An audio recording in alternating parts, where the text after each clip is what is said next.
샬롬, 날씨가 많이 쌀쌀해졌습니다. 감기에 걸리지 않도록 건강에 힘쓰셔야 할 것 같습니다.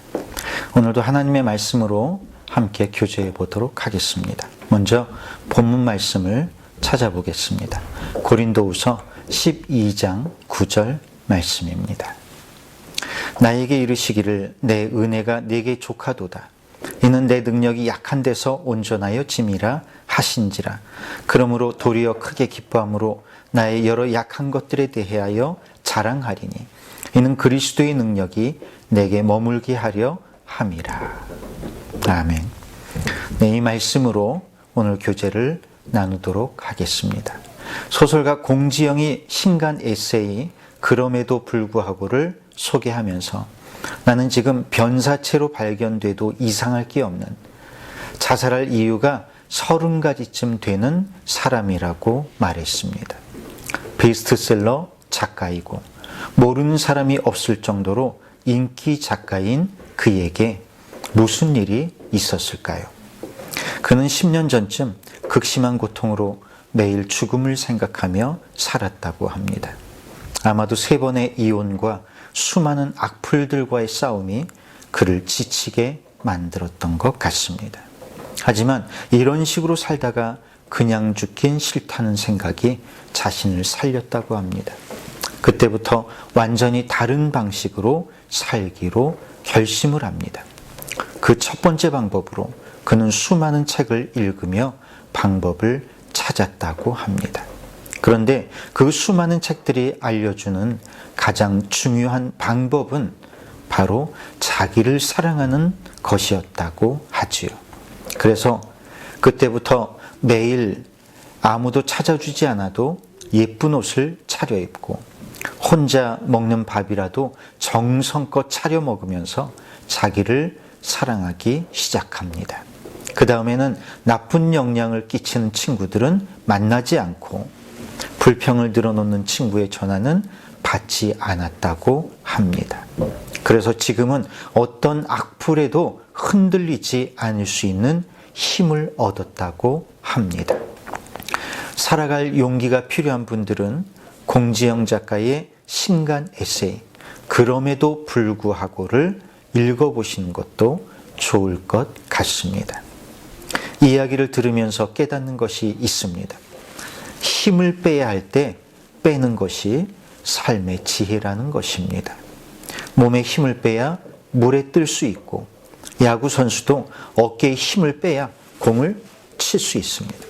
좋은 노래를 부르려면 목에서 힘을 빼야 하고 주먹 쥔 손에서 힘을 빼야 악수도 할 수 있습니다. 군주론을 쓴 마키아벨리는 태초에 힘이 있었다고 말합니다.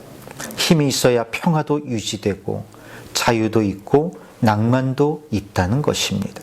그런데 힘이 그렇게 중요하지만 반대로 힘처럼 위험한 것도 없습니다. 힘이 많아지면 무한한 인간인 것처럼 착각하게 되고 자신의 위치를 벗어나게 됩니다. 또 힘이 있으면 쉽게 유혹에 넘어가게 됩니다. 그런 사람에게 하나님 종종 힘을 빼놓습니다. 이것이 은혜입니다. 힘을 빼야 욕망의 구덩이에서 나와 사막을 건널 수 있습니다. 그리하여 힘을 주시는 것도 은혜요, 힘을 빼는 것도 하나님의 은혜입니다. 그래서 바울은 고백하기를 나에게 이르시기를 내 은혜가 네게 족하도다. 이는 내 능력이 약한 데서 온전하여 짐이라 하신지라. 그러므로 도리어 크게 기뻐함으로 나의 여러 약한 것들에 대하여 자랑하리니 하고 고백하고 있는 것이지요. 그런데 이렇게 내 어깨에서 힘을 빼고 하나님의 말씀에 기대어서 가기 위해서는 무엇이 필요할까요? 저는 그것이 규칙의 필요성을 이해하는 것이라고 생각합니다. 잘 노는 사람이 인생에서 성공한다고 하지 않습니까? 그런데 잘 노는 데에는 2가지의 조건이 필요하다고 합니다. 첫째, 함께 해야 한다는 것입니다. 누군가와 함께 할 때 그것이 재미있는 놀이가 되지 혼자서는 잘 놀 수가 없다는 것입니다. 그런데 함께가 무엇입니까? 이동윤 교수는 함께를 하나님의 이름이라고 말합니다. 임마누엘의 뜻은 무엇입니까? 하나님이 함께 하신다는 뜻이지요. 함께라는 말 속에 하나님이 우리를 창조하실 때 우리를 누군가와 함께하지 않으면 안 되는 존재로 만드셨다는 의미가 담겨져 있다는 것입니다. 그래서 잘 놀기 위해서는 함께 해야 합니다. 둘째는 규칙을 잘 지켜야 한다는 것입니다. 하나님이 인간에게 모든 것을 할 수 있게 하지 않으시고 규칙 안에서 놀도록 하셨습니다. 인간을 창조하시고 인간을 위해 에덴 동산, 즉 낙원을 만드셨지만 그 안에서 모든 것을 다 할 수 있는 것은 아니었습니다. 여러분, 낙원이란 규칙이 없는 것을 말하는 것이 아닙니다. 규칙이 없으면 어떻게 되지요? 오히려 지옥이 됩니다. 지옥을 한마디로 설명하라고 한다면 저는 규칙이 없는 곳이라고 말할 것 같습니다. 하나님께서 동산을 만드신 후에 그 안에 두 그루의 나무를 두셨습니다. 무엇과 무엇이지요? 네, 생명나무와 선악을 알게 하는 나무입니다. 그런데 이 두 나무의 본질은 완전히 반대되는 것입니다. 생명나무는 무엇을 주는 나무일까요? 네, 생명을 주는 나무입니다. 그러면 선악을 알게 하는 나무는 무엇을 주는 나무일까요? 놀랍게도 선악을 알게 하는 나무는 죽음을 주는 나무라는 것이지요. 하나님 그 나무에 대해 뭐라고 말씀하셨습니까? 이것을 내가 먹으면 정녕 죽게 되리라. 즉 하나님께서 인간이 낙원을 누릴 수 있도록 하기 위해서 낙원에 두신 것은 바로 규칙이라고 하는 것입니다.